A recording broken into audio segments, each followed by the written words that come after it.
past 5 years ago, and when the ministry yesterday came with an amending bill, we expected that he would give us a brief report on the working of this measure. For the last few years, but unfortunately, we are kept in the dark in regard to the exact working of the act and the nature of the difficulties the ministry is facing. Sir, as far as I know, many of the provisions of this enactment has been observed more in violation by his agents at the state level. The food ministry may be very earnest, may be very able, and may be very anxious to see that the various provisions of the Act are implemented in the most effective manner at the state level, but unfortunately, his agents at the state level are not equally enthusiastic or equally anxious to observe the provision of this enactment. The most important objective of this enactment are to control the supply and distribution of commodities and to maintain a stable price level. In regard to both these aspects, I am afraid that the government has failed to realize the objects in view. Some time passed when there was scarcity of food grains. Attempts were made to make procurement from certain wholesale merchant and from rice mill. In my own state, I know of many instances of such procurement where, after making known that certain things had to be done and certain step had to be taken by the merchant community, nothing was done later on by the government when they found that these very orders of the government were violated. As a result of the violation, there was a consequent rise in the prices of food grains. In respect of other commodities like iron and steel, paper, etc., we see a lot of speculative activities, but the provisions of the Act have not been brought to bear on them. Perhaps no case of prosecution was launched against these people who contravene the various provisions of the Act.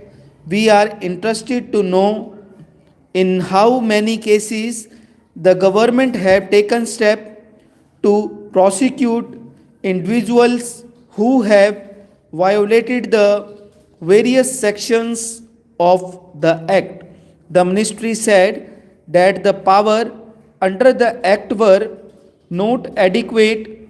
We sympathetic with the food minister, but I want to know what action has been taken in this regard by various state governments.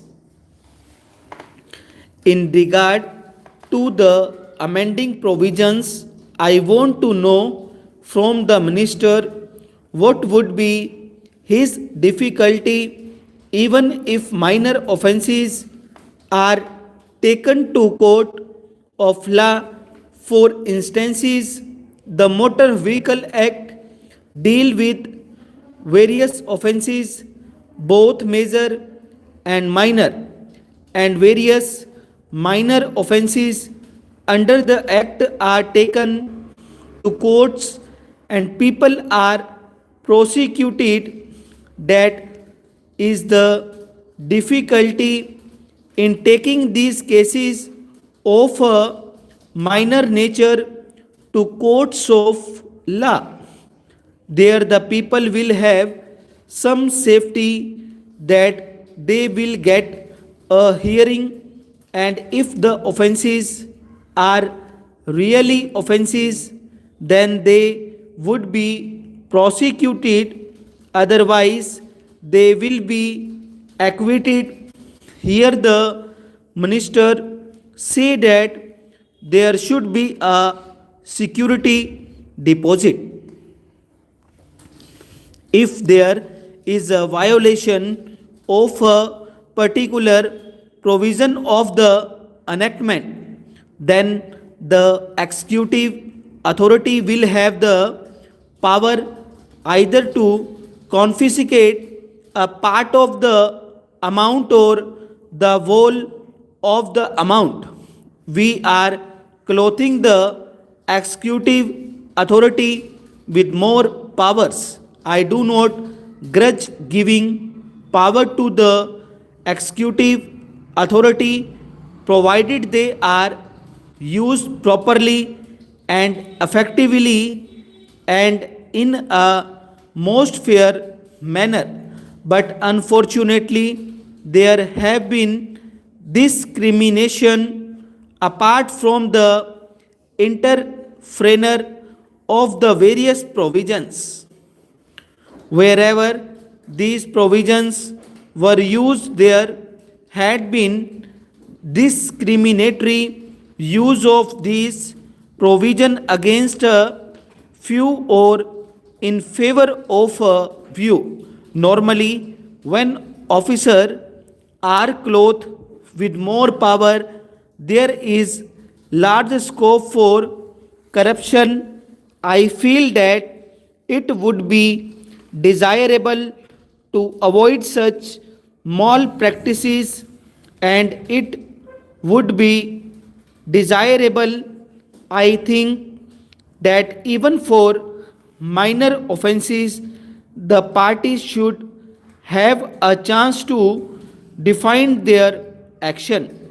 I do not think that this problem of dealing with minor offences will become complex or complicated in any way.